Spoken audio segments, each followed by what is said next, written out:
예, 안녕하세요. 예, 법인세과에서 납세자 세법 교실 여러분과 2시간 동안 학습하게 될 김희찬이라고 합니다. 예, 목소리 들리시나요? 예, 들리시면 손 한번 들어 주십시오. 들리시면. 예, 감사합니다. 예, 오늘 여러분과 함께 납세자 세법 교실 3일째죠, 그죠? 월화수 3일째인데 오늘 학습하실 내용은 법인세 과세 표준과 납부세액입니다. 예.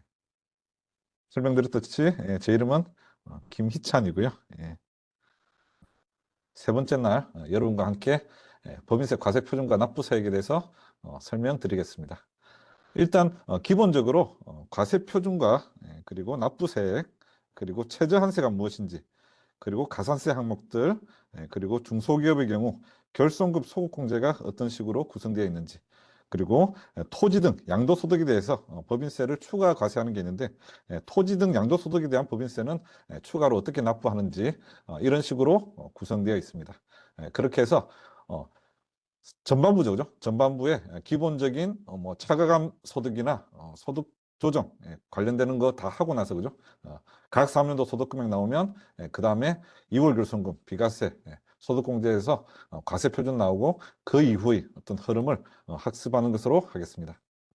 본 학습 내용은 국세청 법인납세국 법인세과에서 발행한 2024 법인세 신고 안내를 기초로 제작되었습니다. 그래서 여러분들도 관련되는 구체적인 다른 내용들은 이 교재를 통해서 학습하시면 될 것 같습니다.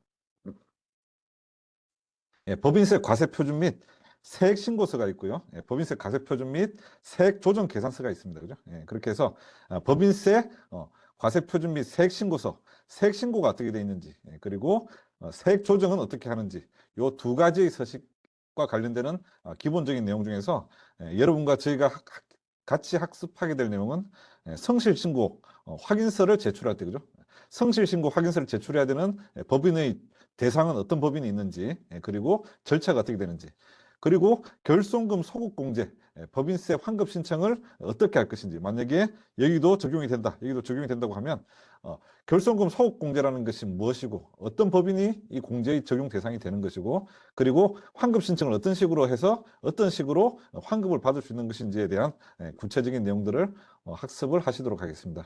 그리고 세액조정 계산서상에서는 2월 결손금, 그리고 최저한세 적용 대상 공제, 감면세액과 그리고 가산세액의 일반적인 대표적인 가산세들의 종류와 내용, 그렇게 학습을 하도록 하겠습니다. 일단 보시는 것처럼 그죠? 각 사업연도 소득이 있습니다. 각 사업연도 소득. 기본적으로 법인의 단기 순이익에서 그죠? 입금 산입, 송금 불산입을 거쳐서 차가감 소득이 나오는 거고요. 이 차가감 소득에서 기부금 한도 초과와 2월 공제를 통해서 2월 공제 송금 산입을 통해서 각 사업연도 소득 금액이 나오게 되면 요 이후의 절차에 대해서 살펴보는 시간을 갖겠습니다. 그래서 각 사업연도 소득 금액이 나왔습니다. 그죠? 나와가지고 그 다음에 2월 결손금과 2월 결손금과 소리가 너무 큽니까? 조금 낮춰서 설명을 드리겠습니다. 좀 괜찮으신가요? 소리를 조금 낮췄습니다. 이렇게 해서 각 사업연도 소득 금액이 나왔습니다. 그죠? 그렇게 나오고 그 다음에 2월 결손금 그리고 비과세 그리고 소득공제 이렇게 해서 과세 표준이라는 것이 나오고요. 그리고 과세 표준에서 과세 표준에서 세율을 적용해서 산출세액이 나오는 구조로 되어 있습니다. 그죠? 그렇게 해서 일단 기본적으로 각 사업연도 소득에서 2월 결손금 그리고 비과세 그리고 소득공제를 통해서 과세 표준이라는 이 단계로 가게 되는 이 세 가지의 내용을 학습을 하시겠습니다. 그죠? 그렇게 돼 있다. 그래서 각 사업연도 소득 금액까지는 여러분들이 세무조정이나 이런 여러 가지를 통해서 많이 공부도 하고 학습을 많이 하시잖아요. 그죠? 감가상각비다, 뭐 아니면 뭐 기부금이다, 뭐 관련되는 것들은 많이 공부를 하시는데 이제 각 사업연도 소득 이 이후부터는 실질적으로 많이 학습이 안 됩니다. 그죠? 그래서 이번 기회에 각 사업연도 소득 그 이후의 여러 가지들에 대해서 전체적인 골조를 그죠? 전체적인 골조나 큰 틀을 한번 학습해 보시는 것을 추천을 드리겠습니다. 그래서 일단 각 사면도 소득 그 이후 가장 먼저 나오는 것은 이비소다 그죠? 이비소. 2월 결손금과 비과세와 소득공제 이것이 지나가고 나면 과세 표준이 나오는 것이고 여기서 세율이 적용되면 그죠? 세율이 적용되면 산출세액이라는 것이 나오는 겁니다. 그죠? 산출세. 요 구조를 알 수 있기 위해서 산출세액이 나오기 직전 요 세 가지의 단계에 대한 구체적인 내용들을 살펴보도록 하겠습니다. 일단 2월 결손금입니다. 2월 결손금. 2월 결손금은 각 사면도의 송금 총액이 입금 총액을 초과하는 결국 적자를 봤다는 거죠. 그죠? 내가 번 돈보다 쓴 비용이 더 많았다. 세무상의 송금이 입금을 초과해서 2월이 됐어요. 결손이 생겼습니다. 그죠?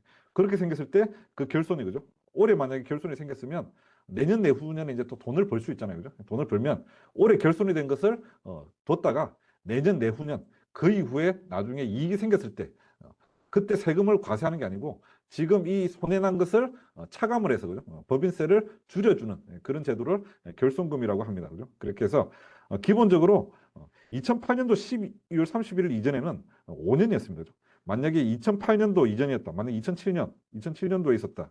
이때는 그 이후로 그죠? 5년까지밖에 이율 공제가 안 됐다.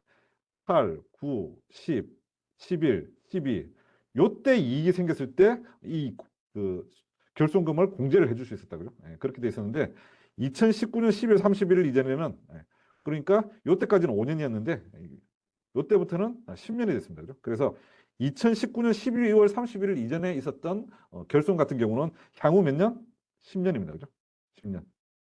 그리고 20년 1월 1일 이후부터 생긴 것에 대해서는 15년입니다. 그죠? 15년을 향후 할 수 있다. 그죠? 그렇게 해서 기본적으로 지금 만약에 19년 12월 31일 이전에 게시한 사업연도에서 발생한 결손금, 만약에 14년도에 만약에 결손금이 발생을 했습니다. 그죠? 그럼 이것이 향후 10년입니다. 그죠? 10년.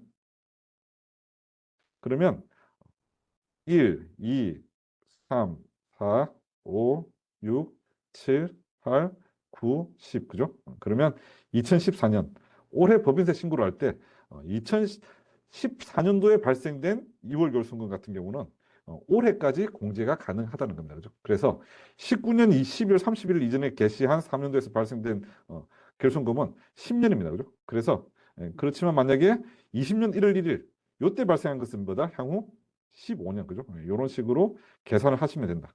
그래서 지금 현재 올해 여러분들이 법인세 신고와 관련해서는 14년도에 생긴 2월 결손금을 올해까지 가능하고 그 이전 것은 가능하지 않다. 그죠? 그렇게 19년 12월 31일 이전에 게시한 3년도에서 발생한 결손금은 향후 10년 동안 공제를 받을 수 있는 거고요.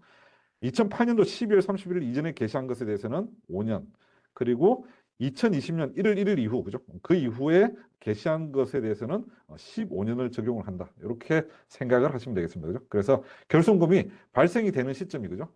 2008년 이전이었으면 5년, 19년 12월 31일 이전이었으면 10년, 그리고 20년 1월 1일 이후 발생되었으면 15년. 이렇게 여러분들이 계산을 하시면 되겠습니다. 그래서 올해 법인세 신고와 관련해서는 14년 이후에 발생되었던 2월 결손금 같은 경우는 공제가 가능하다. 이렇게 결론을 내리실 수가 있겠습니다. 2월 결손금 한도를 보겠습니다. 2월 결손금이라고 100% 무조건 다 공제를 해주는 건 아니고요. 어떤 법인은 80%까지만 해주고 어떤 법인은 100%를 다 해주고 있습니다. 그죠? 100%를.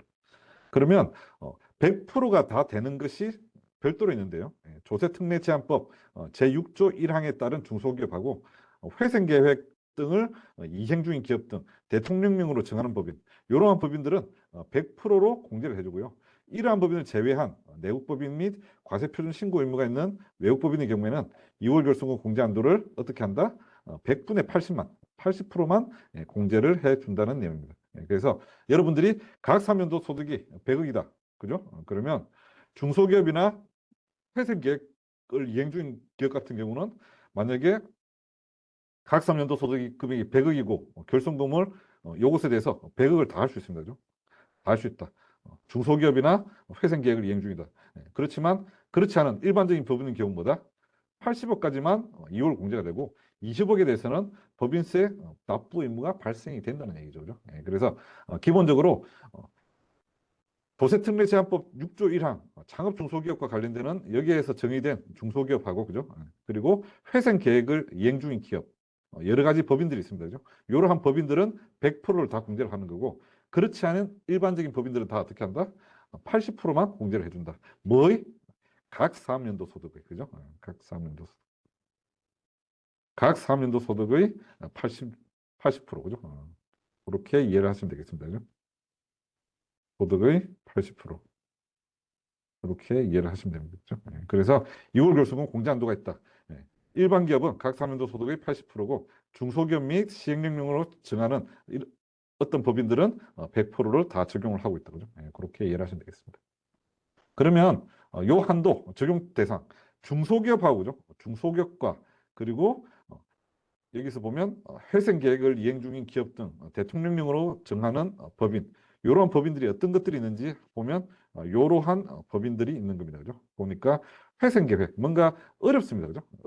어려운 상황에 있는 법인 기업 구조조정 촉진법상 기업 개선 계획을 이행 중인 그리고 뭐 경영 정상화 계획을 이행 중인 뭔가 회사가 지금 되게 어렵고 뭔가 회사가 존폐의 기로에 있는 이러한 회사들 그리고 유동화 전문 회사라든지 아니면 지급 배당 공제를 통해서 비과세하는 이러한 법인들 이러한 특수성을 가진 이러한 법인들에 대해서는 어떻게 한다?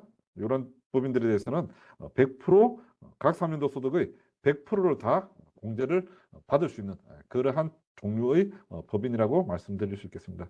여러분들이 현재 처해 있는 거죠. 만약에 본인이 지금 하고 있는 만약에 회사가 있다고 하면 구체적인 이 법의 어떤 구체적인 규정들을 보고 세세하게 찾아 들어가셔야 되는 거고 일반적인 큰 구조에서는 이러한 법인들에 대해서는 각 사면도의 100%까지 전체를 다 이율 공제를 해준다. 그 정도만 이해를 해주시면 되겠습니다.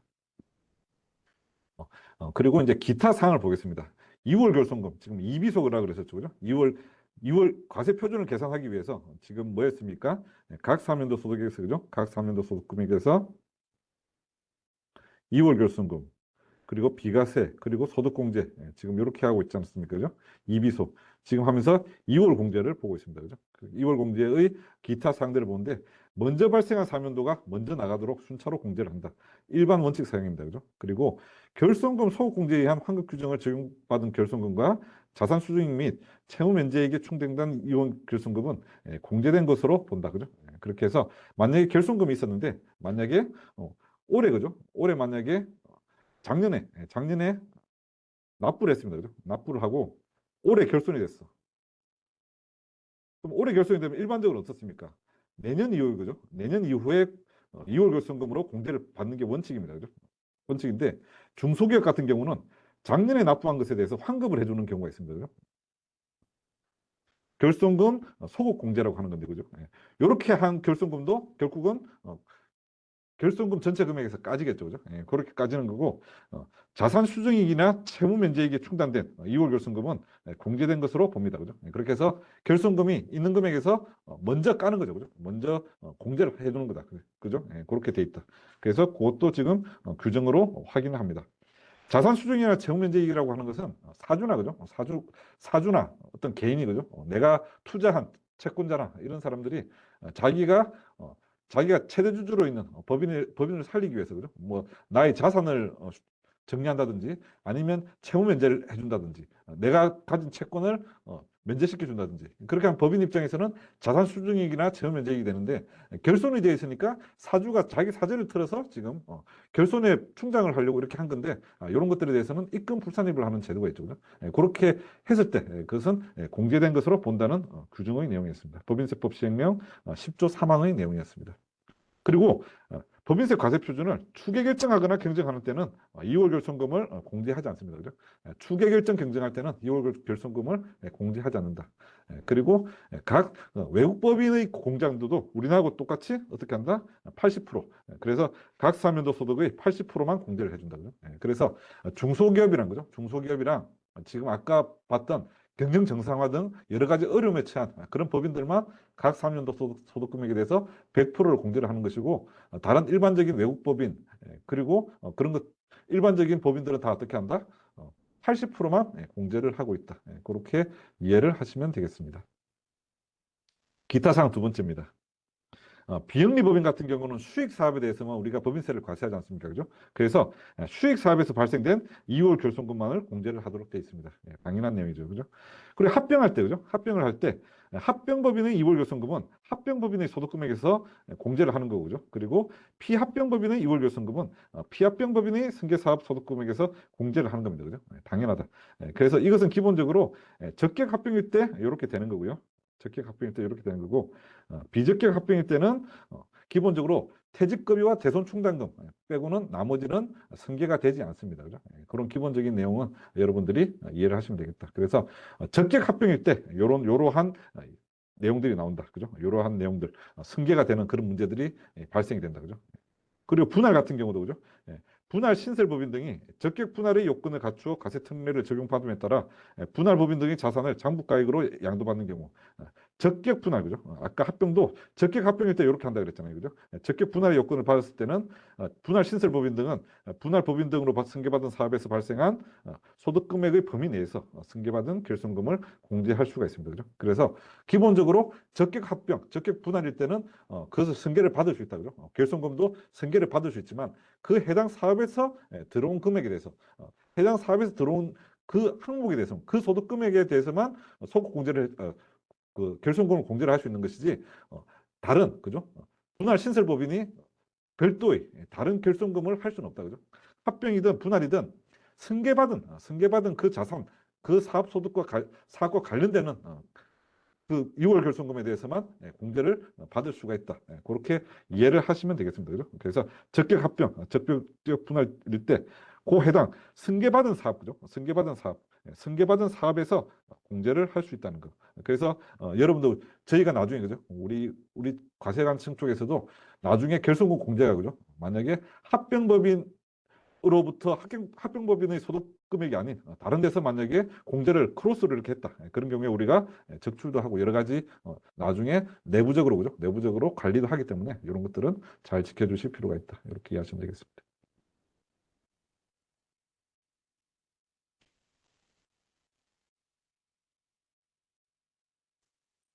그 다음에는 비과세 소득입니다. 그죠? 말씀드렸던 것처럼 과세 표준을 계산하기 위해서는 2월 결손금, 그 다음에 비과세, 그 다음에 소득공제가 있다고 하셨죠. 그죠? 그 다음에 2월 결손금의 기본적인 내용 설명드렸고요. 그 다음에는 비과세의 일반적인 내용을 설명을 드리도록 하겠습니다. 일단 비과세라고 하는 것은 과세를 하지 않는 거죠. 그죠? 그렇게 해서 이러한 비과세 같은 경우는 기본적으로 법인세법상의 비과세가 있고 조세특례제한법상의 비과세가 있습니다. 그래서 이 비과세 중에서는 법인세법상은 공익신탁의 신탁재산에서 생기는 소득에 대해서는 비과세를 하겠다. 이렇게 이제 법인세법 51조에 이렇게 나와 있고요. 그리고 조세특례제한법상 비과세는 이러한 것들이 있습니다. 그죠? 중소기업 창업투자회사의 주식 양도 차익 등에 대해서 조특법에 비과세를 하도록 되어 있고요. 외국법인의 정기회화예금에 대한 이자소득세 비과세 여러 가지 정책적인 목적으로 비과세를 이렇게 하고 있습니다. 그죠? 그렇게 해서 기본적으로 비과세라는 것은 법인세법에도 들어가 있을 수 있고 그리고 조세특례제한법상에도 비과세 소득이 있을 수가 있다. 기본적으로 이러한 규정들은 본인 법인의 특수성에 맞춰서 이런 것들이 적용이 되면 이런 것들을 적용을 하시면 되겠죠. 그죠? 일반적으로 그렇지 않은 법인들이 더 많겠지만 이러한 개별적인 법인세법에 있는지 조세특례법에 있는지 그런 내용들을 보고 비과세의 규정을 적용을 시키시면 되겠습니다. 그 다음에 비과세 그죠? 계속 보고 있습니다. 그죠? 그래서 과세 표준을 계산함에 있어서 비과세 소득과 소득공제액의 합계액이 각 사면도 소득에서 2월 결손금을 공제한 잔액을 초과하는 경우에는 그 초과 금액은 없는 것으로 한다. 그죠? 그렇게 되어 있습니다. 입금불산입과 비과세 소득의 차이는 뭐가 있을까요? 입금불산입은 소득 계산치 산입하지 않아 소득금액에 불포함한다. 그죠? 여기서 불포함하는 거고 비과세 소득은 소득금액에는 포함하되 여기에는 포함이 됐지만 과세 표준 여기서 그죠? 요 단계에서 공제를 한다. 그래서 만약에 입금불산입을 해서 그죠? 입금불산입을 해서 만약에 결손이 발생했어. 만약 입금불산입 결국은 송금산입하고 같은 뜻이잖아요. 그죠? 송금산입돼서 각 3년도 소득 금액이 확 줄어들었습니다. 그죠? 만약 줄어들었으면 나중에 이제 2월 결손금이라는 게 있잖아요. 그죠? 그래서 만약에 결손금이 됐다. 결손금이 되면 내년에 그죠? 내년 내후년에 2월 공제가 가능할 수 있습니다. 입금 불산입 했던 항목은. 그렇지만 비과세 소득 같은 경우는 뭡니까? 2월 결손금을 하고 난 그 이후잖아요. 그죠? 그래서 요것은 2월 공제가 불가능하다. 그래서 그 초과 금액은 내년으로 넘어가지 못하고 그냥 없어지는 게 낫다. 없어지게 돼 있다. 그래서 기본적으로는 입금 불산입이 2월 공제가 되지 않는 비과세나 소득공제보다는 더 좋다. 그죠? 우월하다. 예. 요것은 나중에 이게 입금 불산입이 돼서 그죠? 나중에 각 사민도 소득 금액이 마이너스가 됐다. 마이너스가 돼가지고 그렇게 됐을 때는 나중에 내년 내후년에 2월 공제가 가능할 수 있잖아요. 그죠? 그래서 만약에 두 개 중에서 똑같다고 생각하시면 안 되고 이것도 좀 차이가 이렇게 있을 수가 있다. 이렇게 이해를 하시면 되겠습니다. 마이크 이제 그렇게 크지 않죠, 그죠? 예. 계속 설명드리겠습니다. 네, 소득공제 계속 보고 있습니다.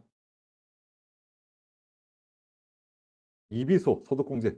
예, 소득공제도 법인세법상의 소득공제가 있고요. 예, 그리고 조세특례제한법상의 소득공제가 있습니다. 그죠? 예, 그렇게 해서 유동화 전문회사 등에 대한 소득공제, 그리고 조세특례제한법상은 자기관리 부동산 투자회사 등에 대한 과세특례, 예, 프로젝트 금융투자에 대한 소득공제, 이러한 것들이 있다. 이렇게 이해를 해 보시면 되겠습니다.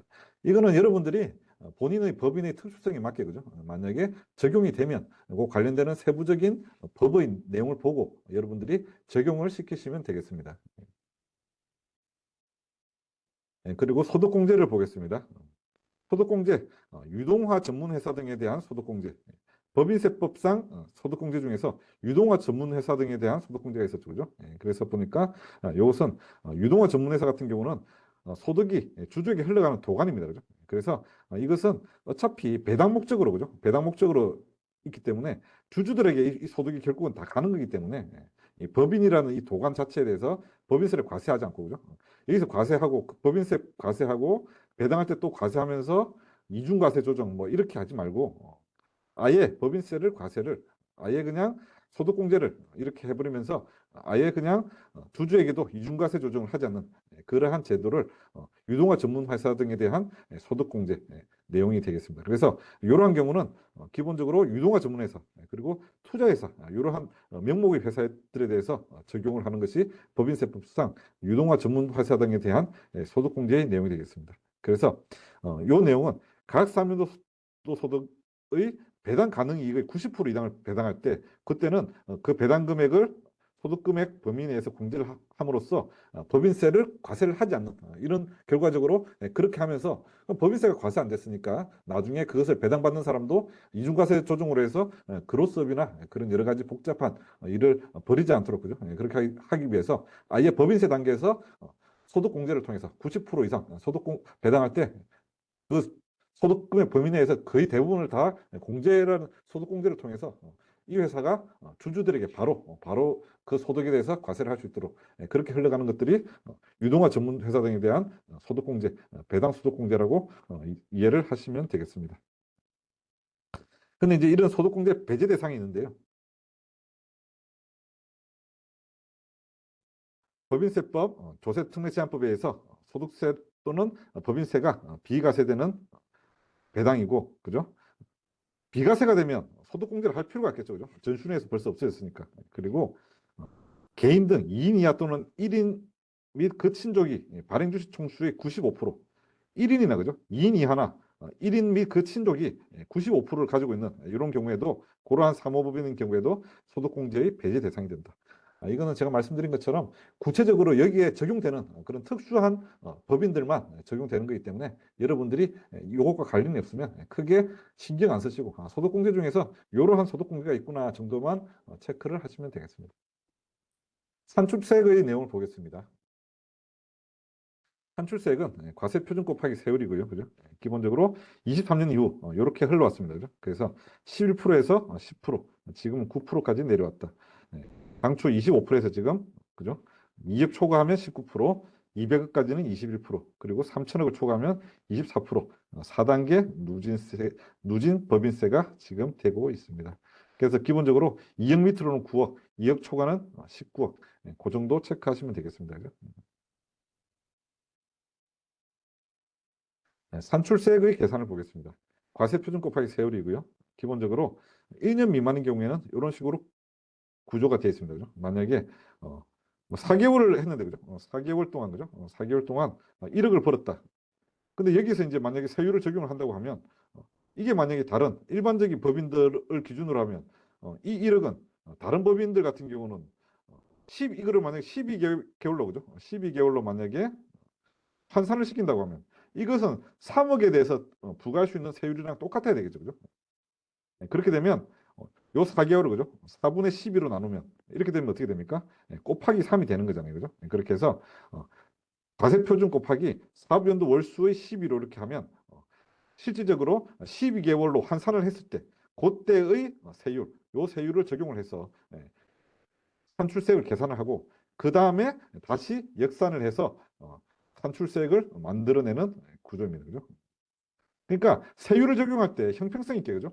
네가 4개월 만에 1억을 벌었으면 12개월 동안 한 다른 법인의 3억에 준하는 거니까 똑같은 기준으로 적용을 해놓고 세율을 적용하자 그죠? 보통 2억까지는 9%고 그죠? 9%고 이렇게 하는데 실질적으로는 3억 정도의 매출이 생기는 그렇게 되면 이거는 2억하고 1억을 나눠야 되잖아요. 그죠? 2억하고 2억 초과 1억 초과해서 9%, 19% 이렇게 나눠지는데 이렇게 안 하고 1억의 전체에 대해서 9%로 간다. 그러면 형평성에 어긋나지 않습니까? 그죠?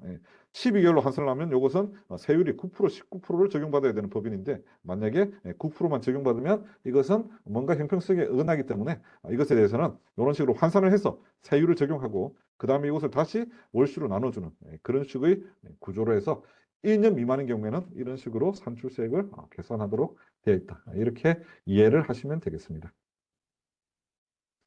공제감면세액의 공제순입니다.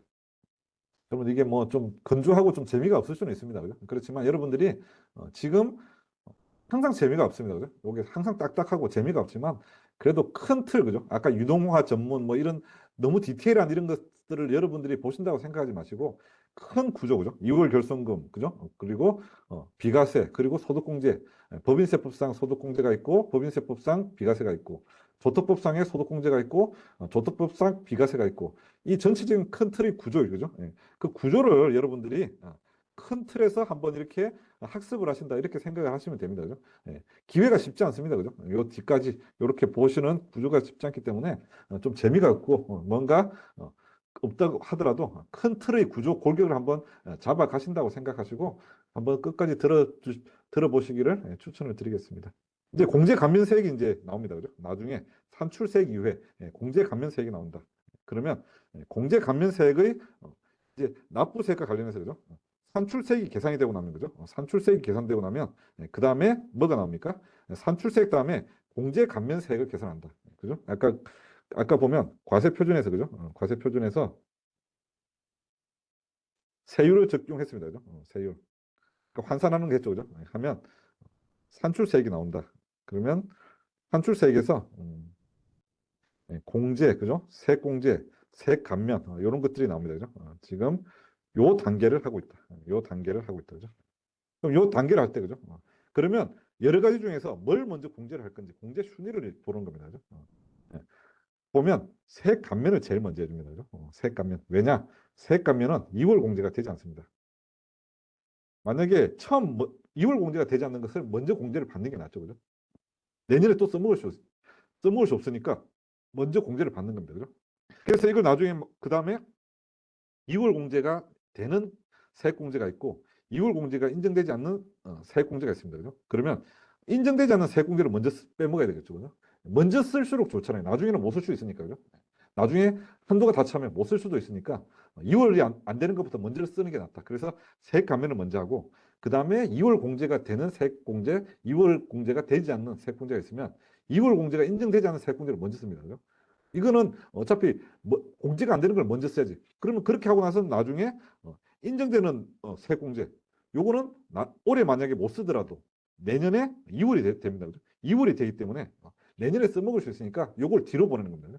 뒤로 보내고 2월 공제가 안 되는 것을 위로 보낸다. 이렇게 해서 이런 식으로 구조가 되어 있다. 그래서 공제 순위는 항상 언제 제로가 될지 모르잖아요. 그죠? 언제 제로가 될 수 있을지 모르니까 세액 감면이 2월 공제가 안 되니까 세액 감면을 1순위로 한다. 그죠? 1순위로 하고 그 다음에 두 번째는 뭐다? 2월 공제가 인정되지 않는 세액 공제를 두 번째. 그 다음에 2월 공제가 인정되는 세액 공제. 그런 식으로 이해를 하시면 됩니다. 그리고 네 번째는 보면 그죠? 사실과 다른 회계 처리로 인한 경쟁에 따른 세액공제. 이것은 우리가 이전에 보면 그죠? 분식회계 많이 말씀하시잖아요, 그죠? 만약에 어떤 회사가 우리 회사의 그 재무 건전성을 되게 좋게 보이게 하기 위해서 자산을 되게 많이 늘리고 그죠? 그리고 이익이 되게 많은 것처럼 그죠? 그런 식으로 만약에 분식 회계를 했다. 이게 나중에 이게 들통이 났다든지 아니면 이게 나중에 뭐 나중에 문제가 돼 가지고 다시 환원을 시킨다. 환원을 시키면 이익이 되게 많은 거에서 이미 이익이 줄어들었으면 그러면 당초에 많이 납부한 법인세를 경쟁 청구를 통해서 그죠? 경쟁 청구를 통해서 줄여달라고 할 겁니다. 그죠? 실제 우리 이익이 아니었어. 실제 우리 이익이 아니었는데 우리가 이것에 대해서 우리 법인이 어떤 특수한 사건, 특수한 일이 있어서 분식 계획을 통해서 이렇게 했는데 이제 실제로 환원하겠다. 실제 우리가 그렇게 돈 많이 번 거 아니야 하면서 만약에 경쟁 청구를 한다. 이렇게 했을 때 우리가 경쟁 청구했을 때 돈을 다 내주느냐? 그렇게 하지 않는다는 거죠. 세공제를 통해서 차차차차 이렇게 공제를 통해서 이렇게 주지. 바로 이것을 우리가 바로 현금으로 이렇게 되돌려 주지. 본인이 분명히 납부를 한 세금이긴 하지만 우리가 돌려주는 게 아니고 네가 나중에 번 돈에서 나중에 너네가 한 금액에서 세공제를 통해서 어쨌든 차감은 시켜주겠다. 그렇지만 우리가 현금으로 주는 게 아니고 나중에 낼 금액에서 차감하는 방식으로 하겠다. 그래서 이것은 맨 마지막 네 번째의 세공제로 해서 이런 식으로 1, 2, 3, 4의 구조로 되어 있다. 그죠? 그래서 만약에 공제 감면이 생겼다. 그럼 이 우선순위를 어떻게 할 것이냐? 뭐가 제일 먼저라고요? 세액 감면, 그죠? 세액 감면은 뭐다? 2월 공제가 되지 않는다. 그래서 먼저 써먹어야 된다. 그 다음에 2월 공제가 되지 않는, 세액 공제, 그죠? 그 다음에 2월 공제가 되는 세액 공제, 그죠? 그 다음에 뭐다? 사실과 다른, 그죠? 사실과 다른 회계 처리, 그죠? 회계 처리로 글씨 정말 못 쓰죠, 그죠? 이렇게 해서 처리에 따른 경쟁에 따른 세액 공제가 되겠습니다, 그죠? 이렇게 해서 이러한 네 가지 순서대로 세액 공제 감면을 적용을 하고 있다. 그렇게 이해를 해 보시면 되겠습니다. 그다음에 이제 그러면 세액 공제와 세액 감면의 지나치게 구체적인 거 말고, 그죠? 감면하고 공제가 무슨 뜻인지를 간단하게 설명을 드리겠습니다. 그죠? 세액 감면이라고 하는 것은 조세 정책적 목적을 달성하기 위해서 산출세액 중에서 일정액을 경감 또는 면제를 하는 것을 말합니다. 그죠? 보니까 자세한 내용을 보니까 중소기업 특별세액 감면 이런 게 있고요. 그죠? 기술 이전에 대한 감면, 그리고 공공차관 도입에 대한 과세 특례, 그리고 면제, 그리고 소형주택 임대 사업자에 대한 세액 감면, 그러니까 감면이라는 것은 어떤 조세 정책적인 목적, 그죠? 조세 정책적인 목적으로 중소기업을 좀 더 혜택을 줘야 되겠다. 조세 정책적으로, 그죠? 중소기업에 대해서 뭔가 좀 중소기업은 대기업에 비해서 여러 가지가 좀 열악하니까 그것에 대해서 특별히 뭔가 세액 감면을 하겠다. 조세 정책적으로, 그죠? 그렇게 하면 그럼 중소기업 중에서 만약에 뭐 제조업 같은 경우는 뭐 20%, 뭐 도소매업 같은 경우는 몇 프로 해가지고 어떤 업종에 대해서, 그죠? 어떤 그 업종에 대해서 뭐 20%, 30% 해서 그 소득 금액, 그죠? 만약에 만약 제조하고 다른 여러 가지 같이 하는 중소기업이다. 그러면 제조 파트에 대해서 20%, 뭐 특정한 업종, 그리고 특정한 업종에 대해서 이렇게 이제 세율로 해서, 그죠? 경감을 한다든지 아니면 100% 면제를 한다든지 이렇게 하는 것들이 세액 감면이라고 하는 겁니다. 그죠? 그래서 요 세액 면제 금액은 어떤 식으로 계산하냐? 아까 산출세액 나왔잖아요. 그죠? 산출세액 나왔다. 산출세액 어떻게 나왔습니까? 과세 표준에서, 그죠? 과세 표준에서 세율 적용해서, 그죠? 세율 적용해서 어, 산출세액이 났다. 그렇게 하면 여기서 이제 세액 감면, 그죠? 세액 감면. 아까 뭘 먼저 한다 그랬습니까? 세액 감면 제일 먼저 한다 그랬죠, 그죠? 왜? 2월 공제가 되지 않기 때문에, 그죠? 2월 공제가 되지 않기 때문에 세액 감면을 한다. 그렇게 말씀드렸잖아요, 그죠? 그렇게 해서 이러한 정책적 목적을 달성하기 위해서 요 산출세액 곱하기 요 산출세액 나왔잖아요, 그죠? 산출세액이 만약 100억 나왔다. 100억 나왔으면 이 중에서 과세 표준, 그죠? 과세 표준. 그리고 감면소득. 만약 제조업이다. 제조업의 금액이다. 그러면 제조업 과세 표준이 만약에 뭐 1,000억이었다. 그죠? 1,000억이었는데 제조업과 관련되는 만약에 소득 금액이 뭐 200억이었다. 그러면 그죠? 20% 그죠? 거기에 대해서 20% 감면 비율 이런 식으로 적용을 하는 것이 이렇게 하면 감면세액이 되겠죠. 그죠? 그러면 여기서 산출세액에서 이렇게 빼는 거죠. 그죠? 이렇게 세액 감면을 빼는 이런 구제다. 근데 이 감면은 그죠? 기간의 제한이 없는 감면이 있고 기간의 제한이 있는 감면이 있다. 기간의 제한이 있는 감면이 있다. 그죠? 그렇게 해서 지금 기간이 있는 감면 같은 경우는 최초로 소득이 발생한 과세연도와 그 다음 과세연도의 개시로부터 4년간 창업 중소기업에 대한 법인세 감면이라고 있습니다. 그죠?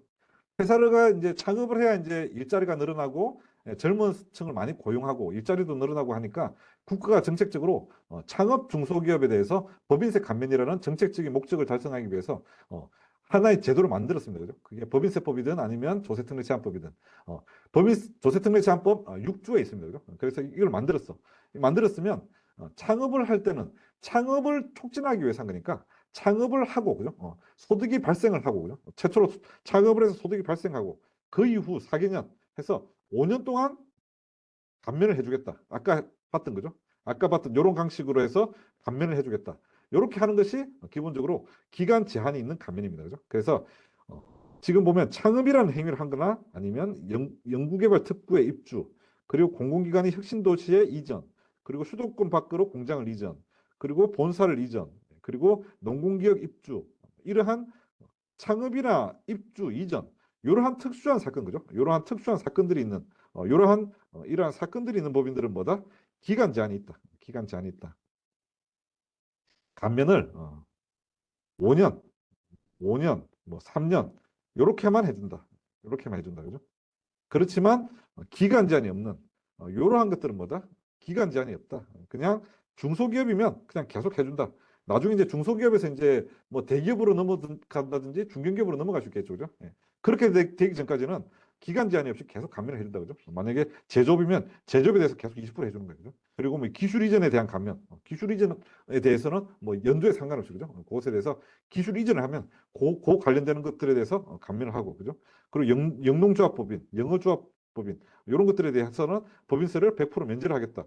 이거는 뭐 연도와 상관없이 영농조합법인이거나 영어조합법인이면 그냥 계속 공제를 해주는 겁니다. 그죠? 그리고 뭐 소형주택 임대사업자 여기도 감면 그대로 계속 하는 거고요. 기간 제한이 없다. 그죠? 그렇게 돼 있고 여러분들이 이제 하나 이제 조금 더 보실 거는 요 산출세액은 그죠?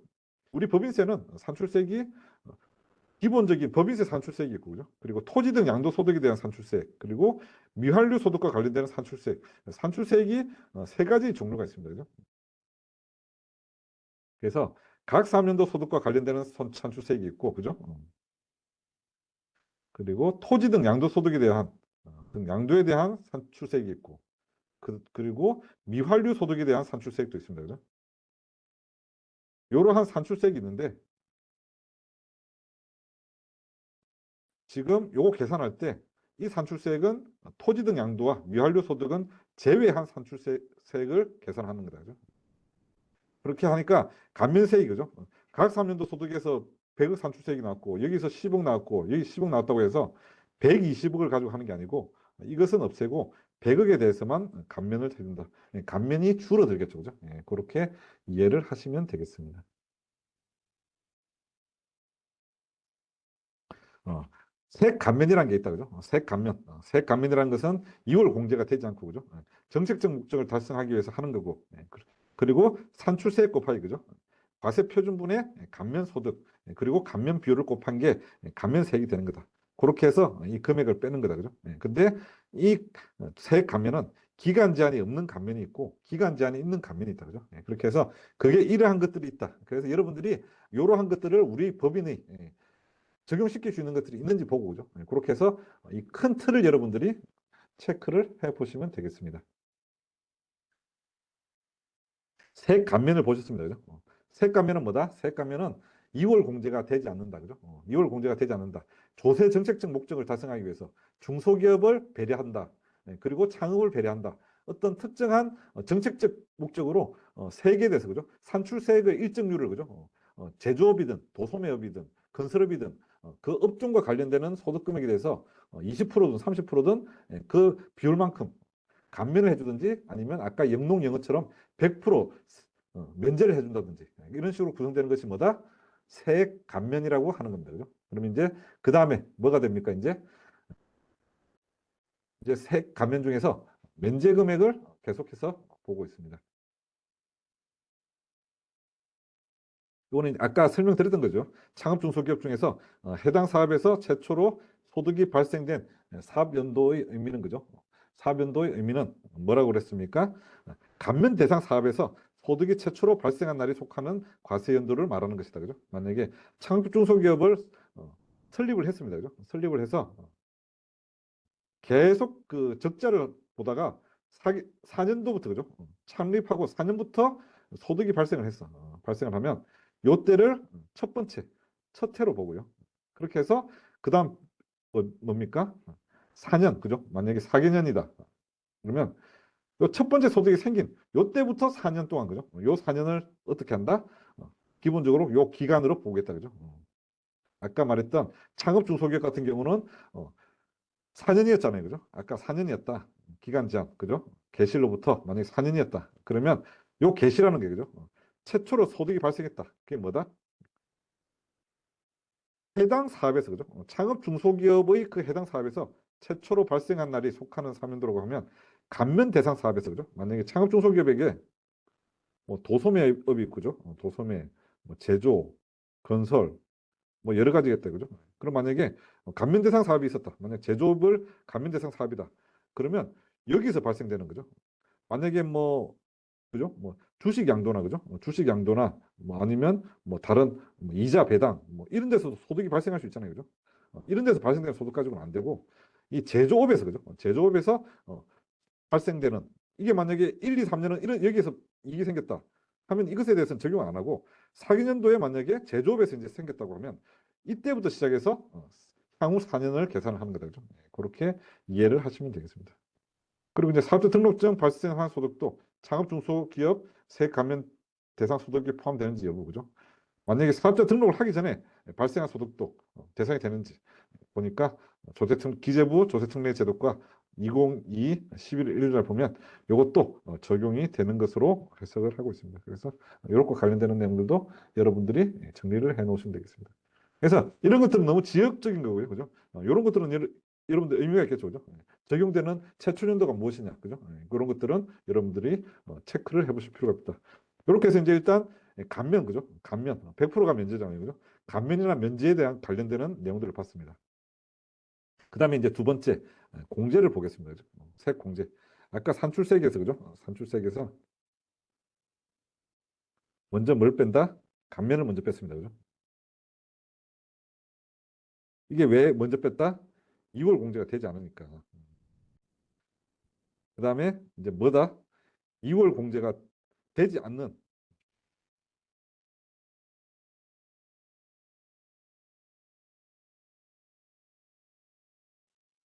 소리가 잘 안 들리시나요?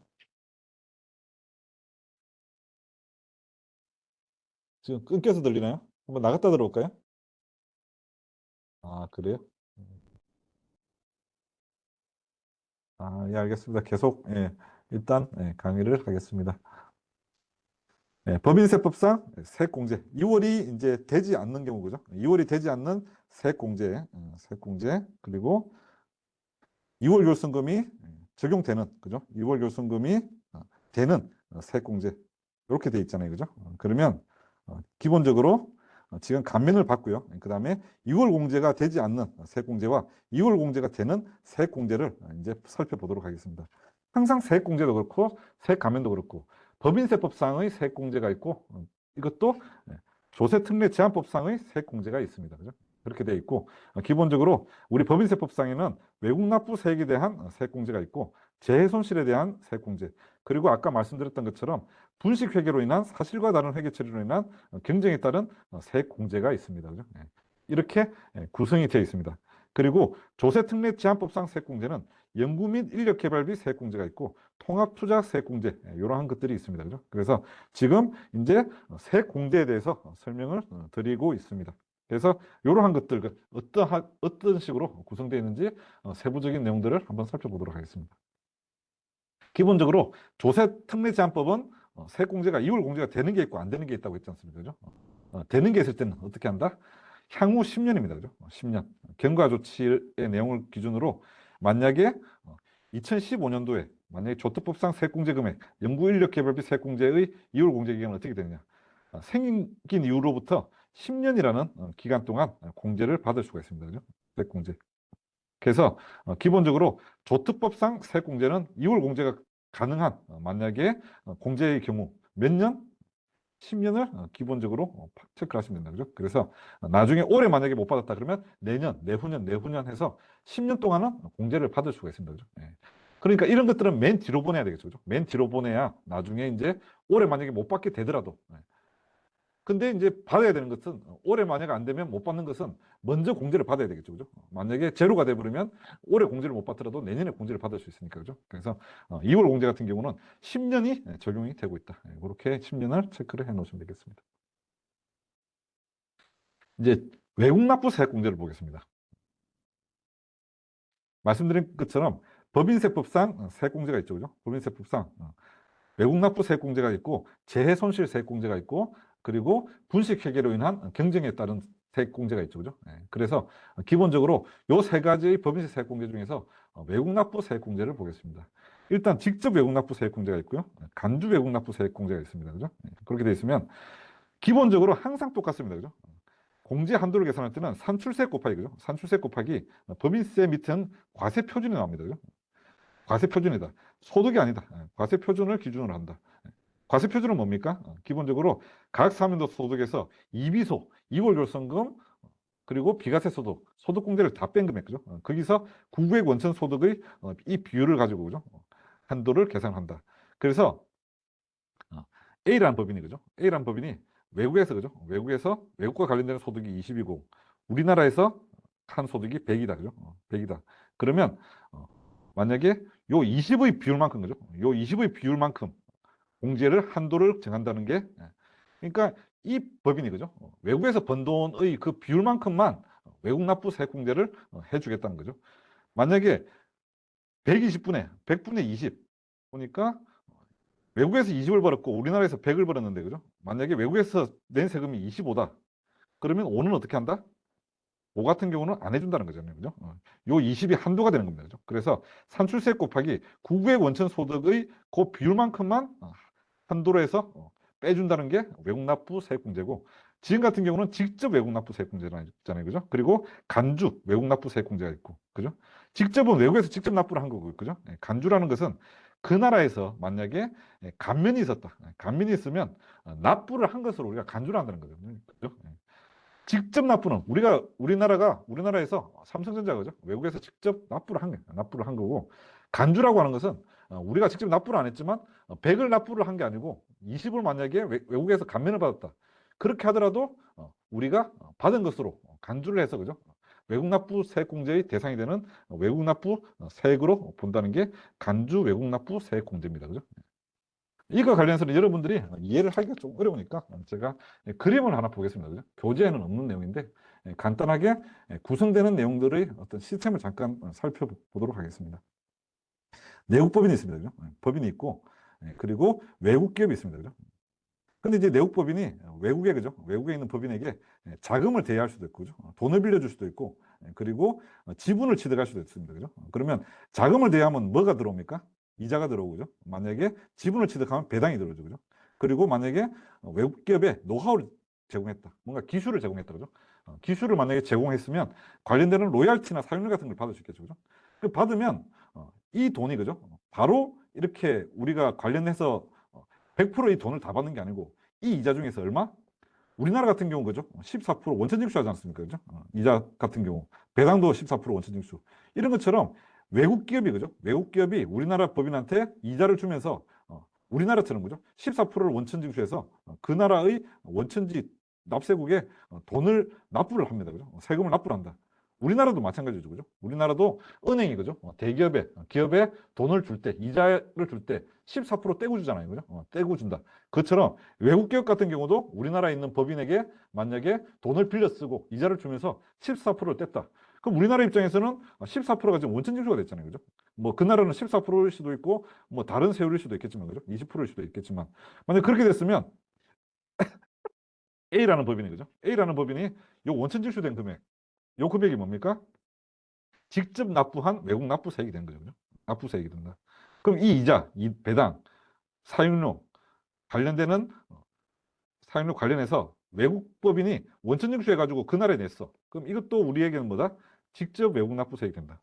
그죠? 직접 외국 납부 세액이 되고, 그리고 만약 이것과 관련해서 감면 근거가 있어가지고 100을 내야 되는데 그 나라에서 20을 할인해줘서 80만 냈다.